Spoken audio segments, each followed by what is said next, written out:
그날 밤 한 여제가 남편의 회사 로비에 홀로 서 있었다.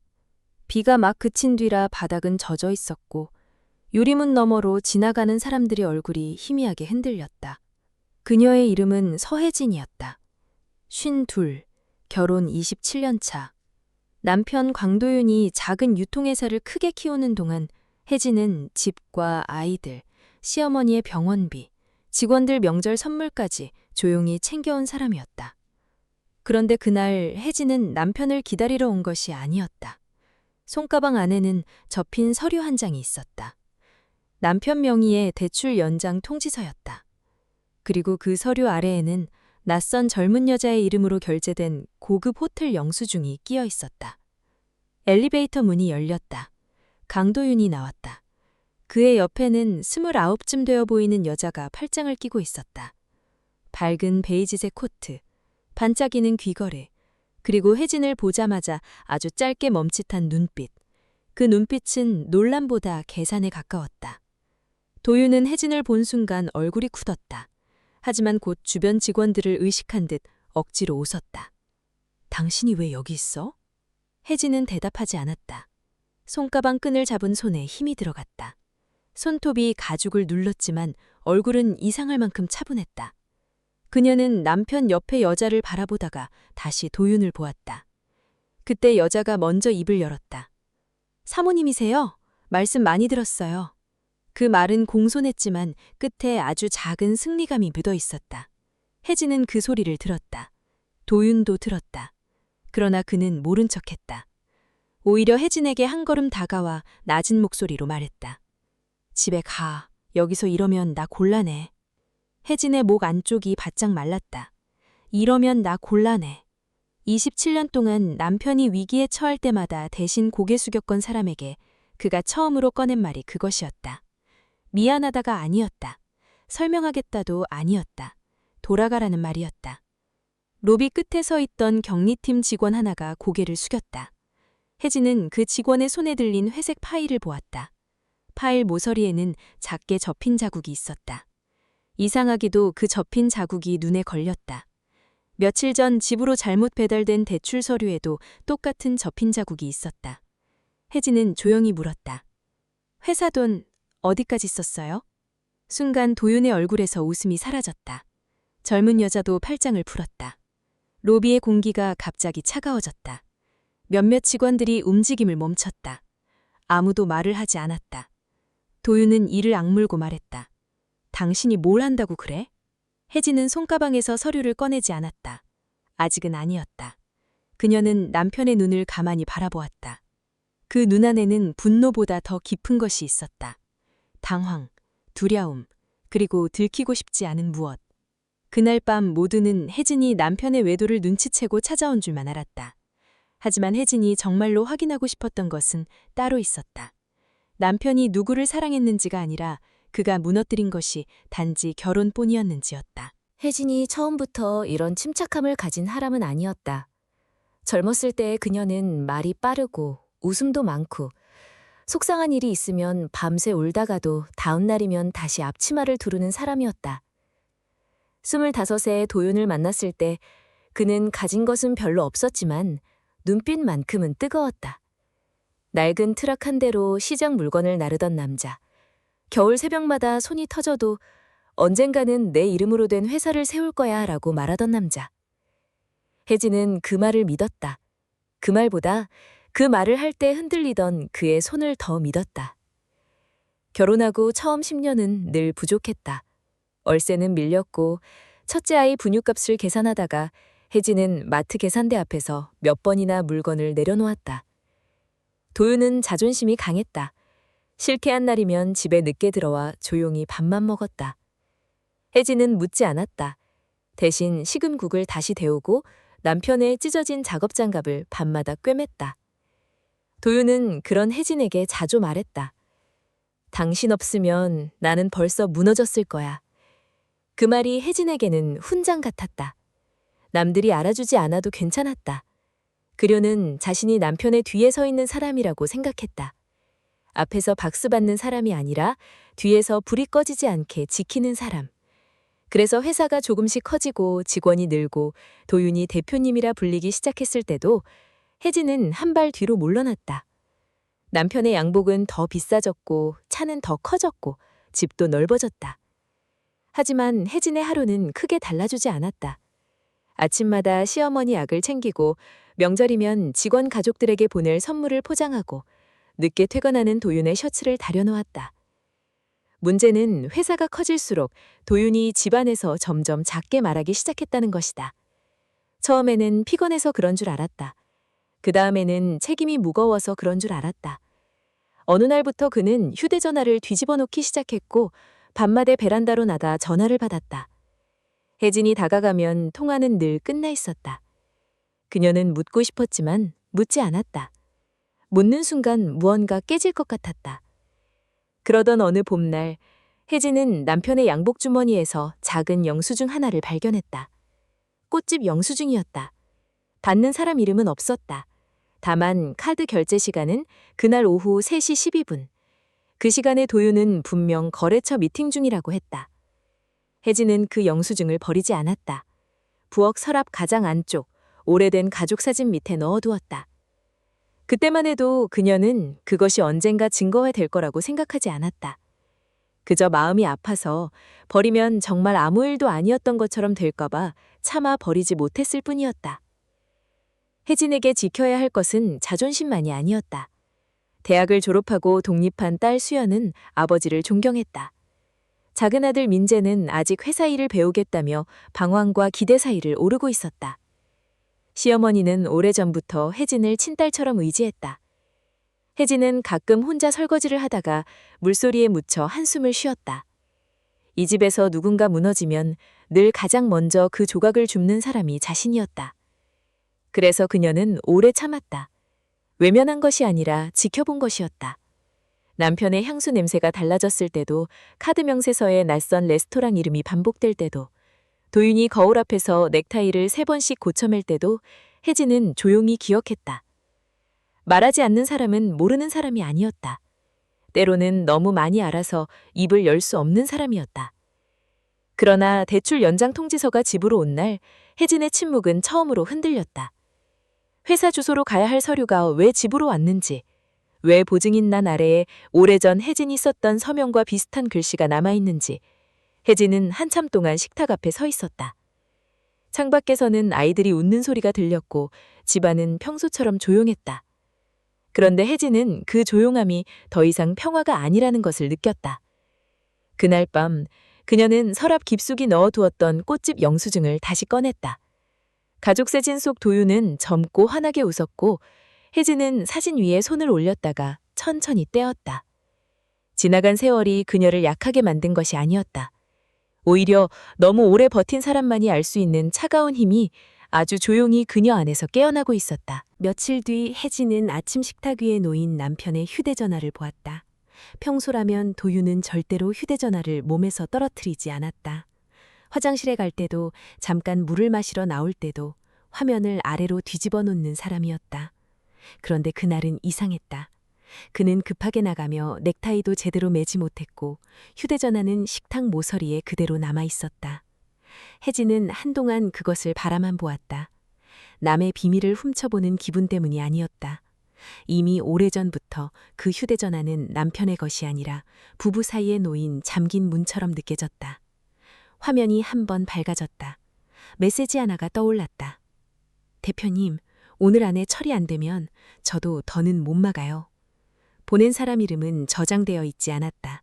숫자로만 된 번호였다. 혜진은 손끝이 차가워지는 것을 느꼈다. 그 문장은 불륜의 달콤한 말이 아니었다. 협박에 가까웠다. 그녀는 잠시 망설이다가 화면을 다시 보았다. 잠금은 걸려 있었지만 알림 미리 보기에는 이어진 문장이 짧게 남아 있었다. 그 여자도 알고 있나요? 그 여자. 그 말이 누구를 뜻하는지 혜진은 알 수 없었다. 젊은 여자일 수도, 자신일 수도 있었다. 어쩌면 둘 다일 수도 있었다. 그녀는 휴대전화를 만지지 않고 그대로 두었다. 대신 식탁 위 대출 통지서를 다시 펼쳤다. 보증인 란 아래의 서명. 자세히 보면 자신의 글씨와 닮았지만 마지막 획이 달랐다. 혜진은 오래전 동사무소에서 아이들 서류를 쓰며 도윤이 장난처럼 자신의 서명을 흉내내던 장면을 떠올렸다. 나 당신 글씨도 따라할 수 있다니까? 그때는 웃고 넘겼다. 그 말이 이렇게 늦게 돌아와 목을 조를 줄은 몰랐다. 오후에 혜진은 은행에 갔다.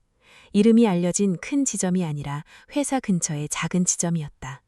창구 직원은 처음에는 조심스러운 얼굴로 말했다. 개인정보라 자세한 안내는 어렵습니다. 혜진은 화내지 않았다. 손가방에서 통지서를 꺼내 조용히 밀어놓았다. 직원의 눈빛이 서류 한쪽에서 잠깐 멈췄다. 접힌 모서리. 회색 파일에서 보았던 그 접힌 자국과 똑같은 위치였다. 이 서명 제가 한 적 없습니다. 직원은 대답하지 못했다. 대신 뒤쪽 사무실을 한번 바라보았다. 그 짧은 시선 하나가 혜진에게는 충분했다. 누군가는 알고 있었다. 모른 척하고 있을 뿐이었다. 은행을 나오는 길, 혜진은 회사 격리팀 직원인 박미라에게서 전화를 받았다. 미라는 예전부터 명절 선물을 챙길 때마다 혜진에게 조용히 도와주던 사람이었다. 늘 말수가 적고 눈치가 빠른 직원이었다. 수학이 넘어 미라의 목소리는 낮게 떨렸다. 사모님, 오늘 회사 오지 마세요. 혜진은 걸음을 멈췄다. 횡단보도에 초록불이 켜졌지만 그녀는 움직이지 못했다. 무슨 일이에요? 잠깐의 침묵 뒤 미라가 숨을 삼켰다. 대표님이, 사모님이 회사 자금에 관여했다고 말하고 있어요. 혜진의 귀에서 주변 소음이 멀어졌다. 버스가 지나가는 소리도 사람들의 발걸음도 흐려졌다. 외도보다 더 차가운 것이 있었다. 배신보다 더 깊게 사람을 무너뜨리는 것이 있었다. 함께 산 세월을 방패로 삼아 자신을 지키는 것이 아니라 그 세월을 이용해 상대를 밀어넣는 일. 혜진은 한 손으로 가방끈을 잡았다. 손끝이 떨렸지만 목소리는 놀랄 만큼 낮았다. 그 말을 누가 들었어요? 이사님들 몇 분이요. 그리고 그 여자도 회의실에 있었어요. 그 여자, 로비에서 혜진에게 웃으며 인사하던 젊은 여자. 그녀가 단지 남편의 일탈 상대가 아니라 회사 안쪽까지 들어와 있다는 사실이 모든 그림을 다르게 만들었다. 혜진은 그제야 깨달았다. 자신이 마주한 것은 흔한 부부싸움이 아니었다. 도윤은 이미 무언가를 잃고 있었고 누군가는 그 곁에서 더 깊이 파고들고 있었다. 집으로 돌아온 혜진은 부엌 서랍을 열었다. 꽃집 영수증, 카드 명세서, 대출 통지서, 그리고 예전 회사 창립식 사진을 하나씩 꺼냈다. 사진 속 젊은 도윤 옆에는 혜진이 있었다. 하지만 사진 맨 뒤, 아무도 신경 쓰지 않았던 구석에 박미라가 서 있었다. 그녀의 손에는 회색 파일이 들려 있었다. 혜진은 그 사진을 오래 바라보았다. 우연처럼 보였던 것들이 하나씩 연결되고 있었다. 그리고 그 순간 그녀는 더 이상 침묵이 가족을 지키는 방식이 아니라는 것을 알았다. 침묵은 누군가에게 편리한 방이 되어 있었고 그 방 안에서 진실은 조금씩 숨이 막히고 있었다. 그날 밤 혜진은 처음으로 남편을 기다리지 않았다. 대신 오래된 서류 봉투 하나를 꺼내 모든 종이를 날짜 순으로 정리했다. 접힌 모서리, 가짜 서명, 숫자로 만든 메시지, 그리고 회사 로비에서 남편이 보였던 그 짧은 두려움. 이미 예전의 자리로 돌아가는 길은 닫혀 있었다. 이제 혜진이 해야 할 일은 남편을 붙잡는 것이 아니었다. 무너지는 집안에서 무엇이 진짜 기둥이었는지 증명하는 일이었다. 다음날 아침 혜진은 평소처럼 흰 블라우스를 다려입었다. 이상할 만큼 단정한 모습이었다. 손가방 안에는 날짜 순으로 정리한 서류 봉투가 들어있었다. 꽃집 영수증, 카드 명세서, 대출 통지서 사본, 은행 창고에서 받은 상담 접수 확인증. 아직 결정적인 증거라고 부르기에는 부족했다. 하지만 적어도 누군가가 그녀의 이름을 함부로 사용했다는 흔적은 분명했다. 그녀가 향한 곳은 회사가 아니었다. 20년 전 도윤과 함께 처음 물건을 납품하던 작은 창고였다. 지금은 회사 소유의 오래된 보관실처럼 쓰이는 곳이었다. 사람들은 그곳을 거의 잊고 있었다. 하지만 혜진은 기억하고 있었다. 회사가 막 커지기 시작했을 때 도윤은 중요한 원장과 초기 계약서를 모두 그 창고 철제 캐비넷에 넣어두었다. 은행보다 여기 있는 게 다 안전해. 그때 그는 웃으며 말했다. 혜진은 그 말도 캐비넷 세 번째 서랍 손잡이에 난 작은 흠집도 기억했다. 창고 문을 열자 먼지 냄새가 먼저 밀려왔다. 형광등은 2번 깜빡인 뒤 켜졌다. 혜진은 천천히 안으로 들어갔다. 낡은 박스들 사이로 오래된 회사 로고가 붙은 파일들이 쌓여 있었다. 그녀는 3번째 서랍 앞에 섰다. 열쇠는 없었다. 그러나 잠금 장치는 오래되어 힘없이 흔들렸다. 몇 번 손잡이를 당기자 서랍이 나전 소리를 내며 열렸다. 안에는 오래된 통장 사본, 초기 거래처 계약서, 그리고 직원 급여 명세서가 있었다. 혜진은 한 장 한 장 넘기다 멈췄다. 노란 봉투 하나가 서류 사이에 끼어 있었다. 겉면에는 아무 글씨도 없었다. 안에는 7년 전 작성된 약정서 사본이 들어 있었다. 서명란에는 도윤의 이름이 있었다. 그리고 옆에는 혜진의 이름이 있었다. 하지만 그 서명은 그녀가 한 것이 아니었다. 마지막 획이 또 달랐다. 그 순간 창고문 쪽에서 발소리가 들렸다. 혜진은 고개를 들었다. 박미라였다. 그녀는 놀란 얼굴로 서 있다가 곧 입술을 깨물었다. 사모님, 여기 오시면 위험해요. 혜진은 서류를 접지 않은 채 물었다. 미라 씨는 언제부터 알고 있었어요? 미라는 대답하지 못했다. 그녀의 손에는 또 회색 파일이 들려 있었다. 같은 접힌 모서리. 혜진은 그 파일을 바라보았다. 미라의 손끝이 미세하게 떨렸다. 대표님이 처음엔 회사 살리려고 그런 거라고 했어요. 잠깐만 넘기면 된다고요. 그 말 속에는 변명도 있었고 죄책감도 있었다.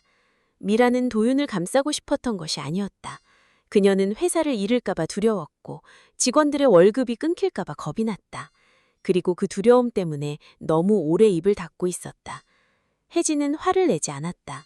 대신 조용히 말했다. 회사를 살리려고 누군가의 인생을 담보로 잡으면 그건 이미 살린 게 아니에요. 미라의 눈시울이 붉어졌다. 그녀는 잠시 망설이다 들고 있던 회색 파일을 내밀었다. 그 안에는 최근 1년간 빠져나간 회사 자금 내역이 있었다. 거래처 접대비로 적힌 금액들. 실제로는 고급 오피스텔 보증금, 명품 매장 결제, 그리고 한 사람의 개인 계좌로 흘러간 돈이었다. 수령인 이름은 윤세라. 로비에서 도윤의 팔짱을 끼고 있던 그 젊은 여자였다. 혜진은 파일을 받는 순간 작은 희망을 느꼈다. 혼자만의 의심이 아니었다. 이제 방향이 생겼다. 적어도 누군가는 진실적으로 한 걸음 다가오고 있었다. 하지만 그 희망은 오래가지 않았다. 회사에서 전화가 왔다.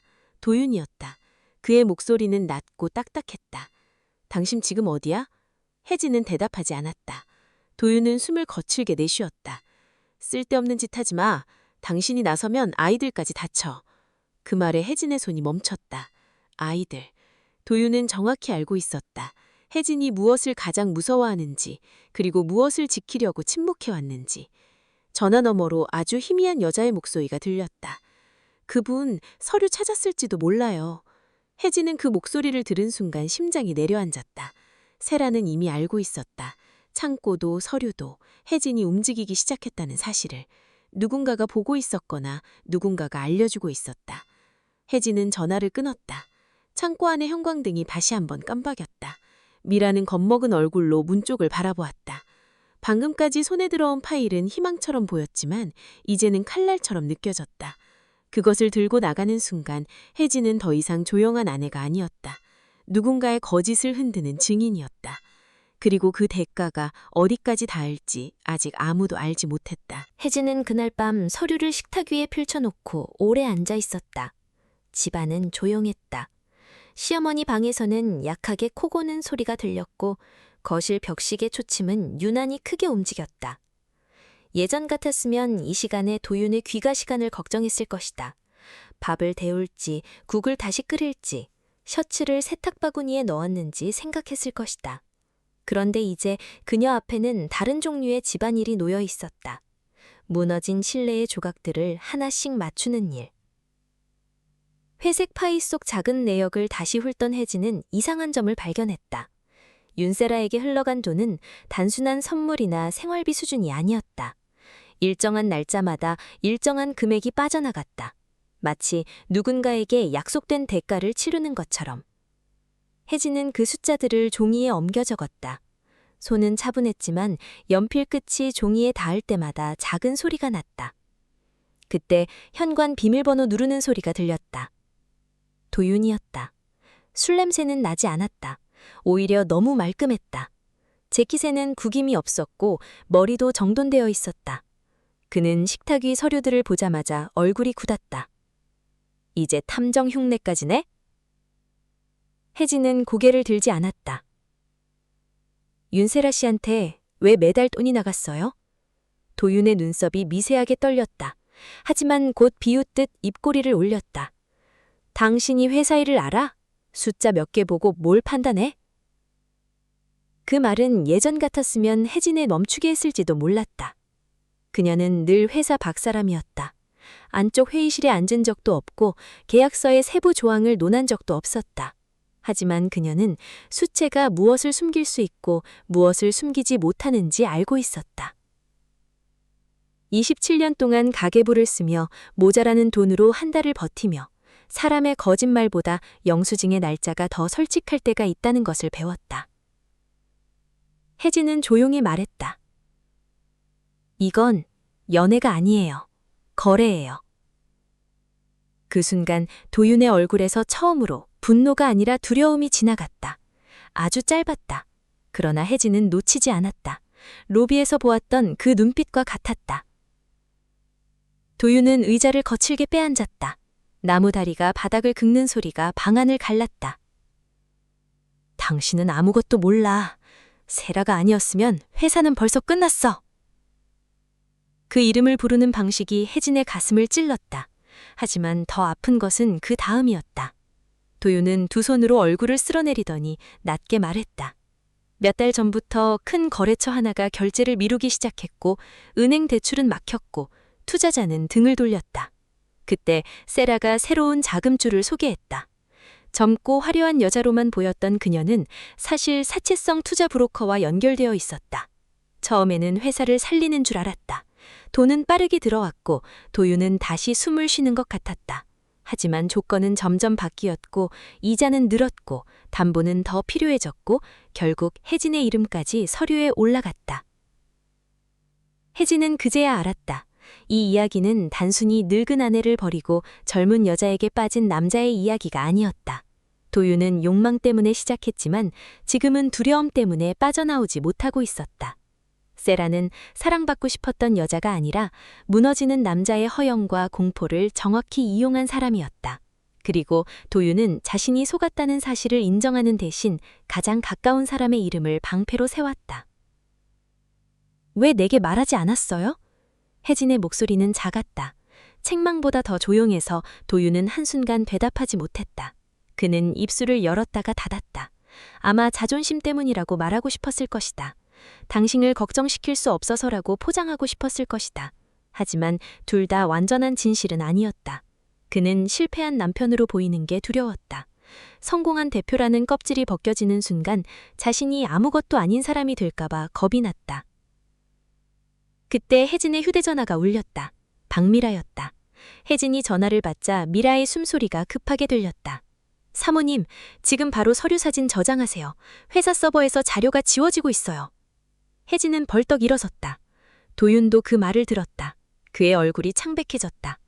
누가 지우는데요? 수화기 너머에서 미라가 아주 낮게 말했다. 윤세라 씨가 방금 대표님 인간 파일을 들고 나갔어요. 식탁 위의 공기가 멈췄다. 도윤은 의자에 앉은 채 손을 떨었다. 혜진은 그 모습을 보며 처음으로 확실히 깨달았다. 도윤은 이미 세라를 지키고 있는 것이 아니었다. 세라에게 잡혀 있었다. 그리고 더 끔찍한 사실은 그 올가미의 가장 깊은 곳에 혜진의 이름이 묶여 있다는 것이었다. 회사 서버에서 자료가 지워지고 있다는 말이 떨어진 뒤 혜진은 더 이상 식탁 앞에 앉아 있을 수 없었다. 그녀는 서류를 한꺼번에 봉투에 넣고 휴대전화로 사진을 찍기 시작했다. 손끝이 빨라졌다. 날짜, 금액, 서명, 계좌번호 일부, 회색 파일에 접힌 모서리까지. 예전 같았으면 그녀는 남편의 얼굴을 먼저 살폈을 것이다. 지금은 달랐다. 도윤이 무너지는 것을 불쌍히 여길 시간조차 없었다. 도윤은 멍하게 앉아있다가 갑자기 일어섰다. 그만해. 네가 이걸 밖으로 가져가면 회사는 끝장이야. 혜진은 카메라 버튼을 누르던 손을 멈추지 않았다.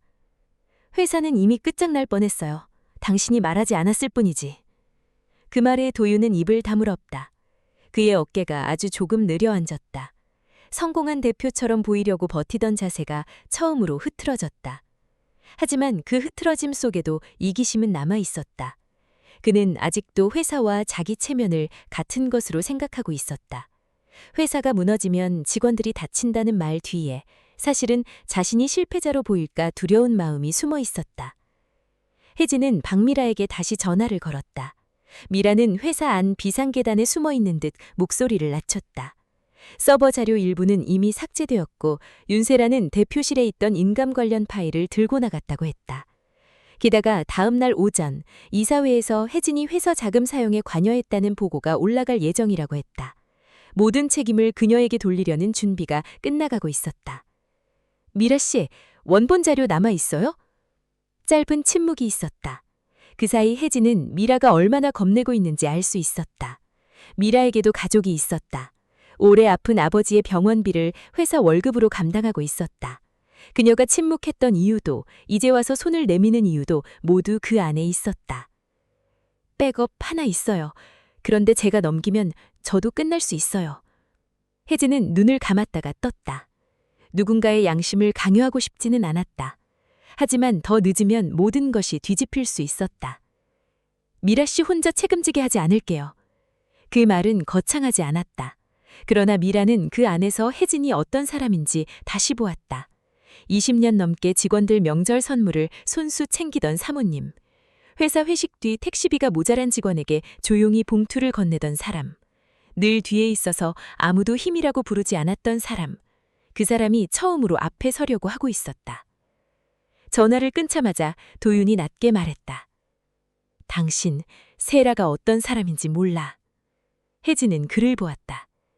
당신도 몰랐잖아요. 도윤의 얼굴이 일그러졌다. 반박하지 못했다. 그는 세라의 젊음에 흔들렸고 세라가 건넨 투자 제안에 기대었고 세라가 자신을 아직도 능력 있는 남자로 바라본다고 믿었다. 그러나 세라가 바라본 것은 남자가 아니었다. 흔들리는 회사의 도장, 급한 자금, 숨기고 싶은 약점이었다. 그것을 알게 된 지금도 도윤은 인정하기가 두려웠다. 속았다는 사실보다 스스로 선택했다는 사실이 더 부끄러웠기 때문이다.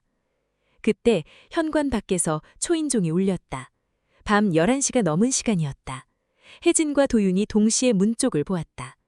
인터폰 화면에는 윤세라가 서 있었다. 비에 젖은 머리카락을 어깨 뒤로 넘기며 그녀는 카메라를 똑바로 바라보고 있었다.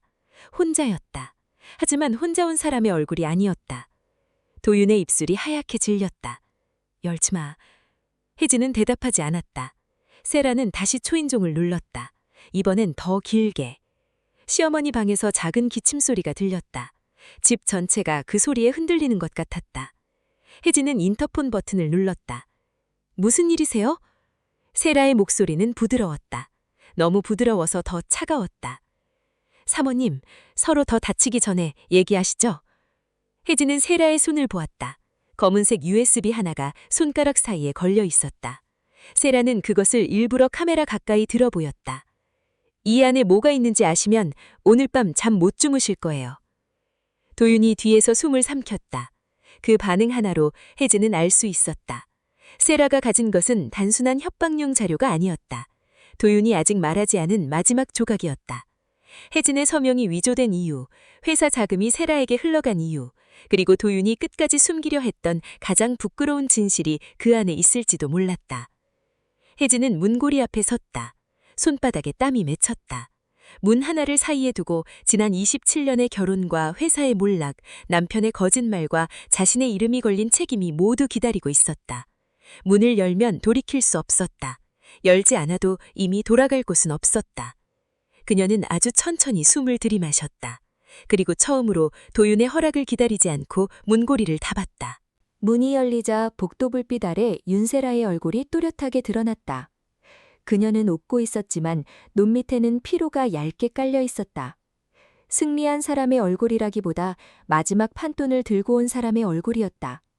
혜진은 한 발도 물러서지 않았다.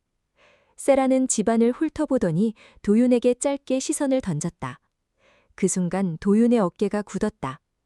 예전에는 그 시선 하나에 자존심을 세웠겠지만 이제는 목줄을 본 사람처럼 숨을 죽였다. 세라는 USB를 들어 보이며 말했다. 대표님이 먼저 약속을 어겼어요. 그러니까 저도 제 걸 챙겨야죠. 혜진은 조용히 물었다. 그 안에 뭐가 있나요? 세라는 대답 대신 거실로 들어왔다. 젖은 구두 밑창이 바닥에 작은 물자국을 남겼다. 혜진은 그 물자국을 보았다. 이상하게도 그 장면이 오래 기억될 것 같았다. 누군가의 욕심이 남의 집안까지 들어온 흔적 같았다. 도윤이 낮게 말했다. 세라야, 그만해. 그 한마디에 세라의 얼굴이 차갑게 변했다. 그만? 대표님은 늘 그 말이 쉽죠. 처음에 나한테 뭐라고 했어요? 조금만 도와주면 회사 지분 정리해준다고 했잖아요. 사모님 이름으로 된 당고도 문제 없다고 했잖아요. 혜진의 시선이 도윤에게 향했다. 도윤은 고개를 들지 못했다. 그 침묵이 대답이었다. 혜진은 이미 예상하고 있었지만 직접 듣는 순간 가슴 한쪽이 둔하게 내려앉았다. 외도보다 더 모욕적인 것은 남편이 자신의 이름을 사랑 없는 거래의 담보로 사용했다는 사실이었다. 그때 혜진의 휴대전화가 짧게 울렸다. 박미라가 보낸 메시지였다. 화면에는 단 한 줄이 떠 있었다. 떼겁 보냈습니다. 사모님, 이제 숨지 마세요. 혜진은 메시지를 보고도 표정을 바꾸지 않았다. 대신 세라가 들고 있는 USB를 바라보았다. 그 자료, 여기서 열어보죠. 세라가 살짝 웃었다. 감당하실 수 있겠어요? 혜진은 노트북을 가져왔다. 손은 떨리지 않았다. 세라가 USB를 꽂자 폴더 몇 개가 화면에 떴다. 계약서 스캔본, 녹음 파일, 송금 내역, 그리고 보증동의 확인이라는 제목의 영상 파일 하나. 혜진은 그 제목을 보는 순간 숨이 멈추는 듯했다. 영상이 재생되었다. 화면 속에는 도윤의 대표실이 보였다. 도윤은 누군가의 서류 위에 혜진의 이름을 쓰고 있었다. 옆에서 세라가 말했다. 사모님은 절대 모르실 텐데요. 도윤은 잠깐 멈췄다가 대답했다. 내가 알아서 할게. 그 사람은 가족을 위해서라면 결국 넘어가. 거실 안의 공기가 무너졌다. 도윤은 눈을 감았다. 혜진은 화면을 바라본 채 움직이지 않았다. 분노가 너무 깊어지면 사람은 소리를 내지 못한다. 그녀의 손가락만 노트북 옆을 아주 천천히 눌렀다. 세라는 그 침묵을 승리로 착각했다. 그러니까 사모님이 조용히 정리해주세요. 이혼이든 재산이든. 저도 더 크게 만들 생각 없어요. 그때 현관 쪽에서 조용히 문이 열렸다. 박미라였다. 그녀는 숨이 가쁘고 얼굴이 창백했지만 손에는 작은 외장하드가 들려 있었다. 세라의 얼굴이 처음으로 흔들렸다. 당신이 여길 왜 와? 미라는 혜진 옆에 섰다.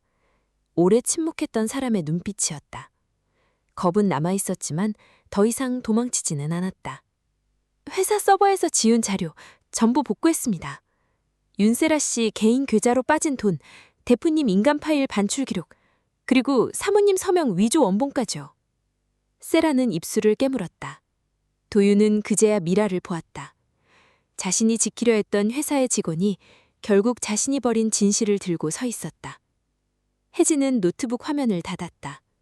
그리고 처음으로 도윤의 이름을 불렀다. 강도윤 씨. 그 후층에 도윤의 얼굴이 무너졌다. 여보도 당신도 아니었다. 그가 스스로 끊어낸 관계의 가장 차가운 이름이었다. 나는 당신이 실패해서 미웠던 게 아니에요. 나를 속이고 내 이름으로 숨고 끝까지 가족을 방패로 삼은 게 미웠어요. 도윤은 무릎 위에 두 손을 올린 채 고개를 숙였다. 말하려 했지만 목소리가 나오지 않았다. 세라는 급히 USB를 뽑으려 했지만 미라가 손목을 잡지는 않았다. 그저 조용히 말했다. 이미 복사됐어요. 그 말 한마디에 세라의 움직임이 멈췄다. 그동안 사람들의 약점을 붙잡아 흔들던 여자는 처음으로 자신이 남긴 흔적 앞에서 움직이지 못했다. 혜진은 경찰을 부르겠다고 소리치지 않았다. 복수하겠다고 외치지도 않았다. 대신 서류 봉투를 다시 정리했다. 증거는 감정으로 흔들리지 않게 차곡차곡 모아야 했다. 그녀는 법률 상담 예약 메시지를 보내고 은행 담당자에게 위조 서명 관련 자료를 전달하겠다는 짧은 문자를 남겼다. 도윤은 그 모습을 바라보았다. 자신이 너무 오래 당연하게 여겼던 사람이 사실은 이 집에서 가장 침착하게 무너진 기둥을 받치고 있었다는 것을 그제야 보았다. 하지만 이미 늦었다. 진실은 한 번 밖으로 나오면 다시 종이봉투 안으로 들어가지 않았다. 그날 밤, 세라는 더 이상 웃지 못한 채 집을 나갔다. 도윤은 현관 앞에 서 있었지만 붙잡지 못했다. 혜진은 문을 닫았다. 아주 세게 닫지도 화를 담아 닫지도 않았다. 다만 이전보다 조금 더 분명한 소리가 났다. 그리고 그 소리와 함께 27년 동안 혜진을 묶고 있던 침묵도 함께 끊어졌다. 며칠 뒤 회사 회의실에는 이상할 만큼 무거운 침묵이 내려앉아 있었다. 긴 테이블 위에는 복구된 자료와 은행 확인서, 위조 서명 감정 의뢰서, 그리고 윤세라의 계좌로 흘러간 자금 내역이 정리되어 있었다. 도윤은 대표 자리 끝에 앉아 있었지만 더 이상 그 자리가 그를 크게 보이게 만들지 못했다. 한때는 그의 말 한마디에 고개를 끄덕이던 이사들도 이제는 서류만 바라보았다. 혜진은 회의실 문 가까이에 앉아 있었다. 화려한 옷도 큰 목소리도 없었다. 검은색 코트 소매 아래로 손목이 조금 말라 보였지만 등은 곧았다. 그녀는 자신이 피해자임을 증명하기 위해 울지 않았다. 억울함을 설명하려 애쓰지도 않았다.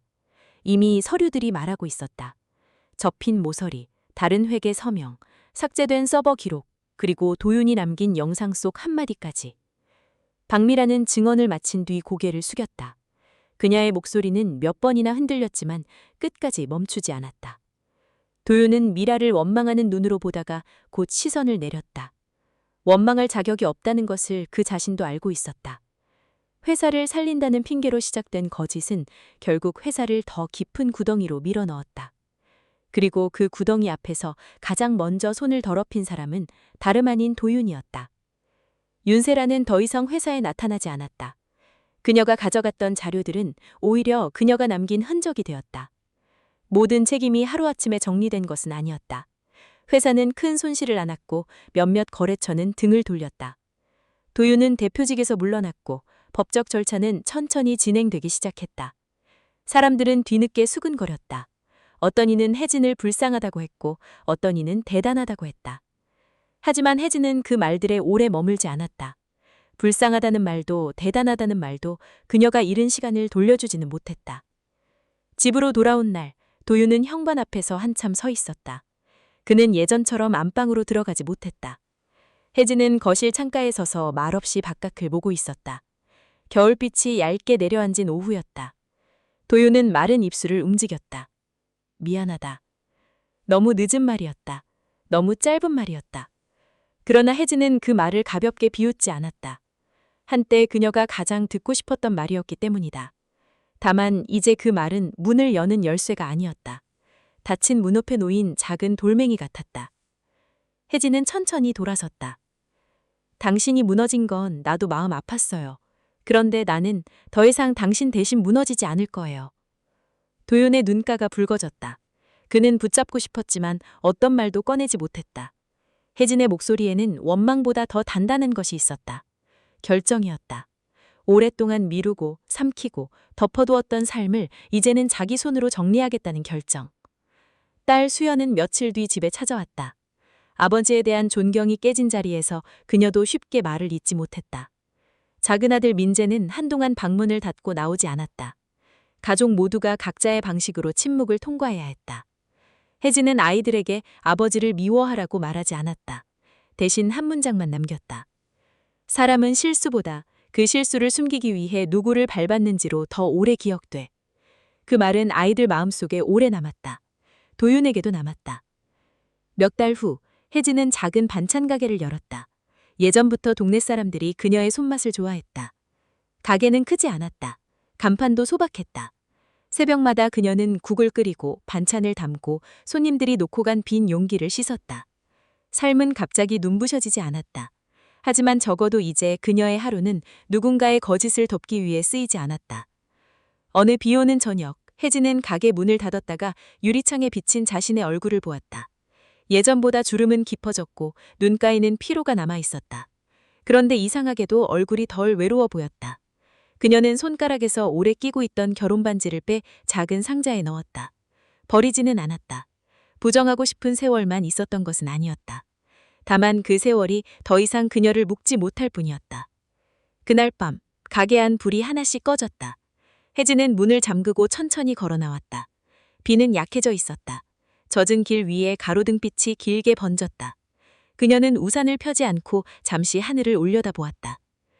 어떤 진실은 사람을 부수기 위해 오는 것이 아니었다. 너무 오래 숙이고 있던 고개를 마침내 들게 하려고 오는 것이었다.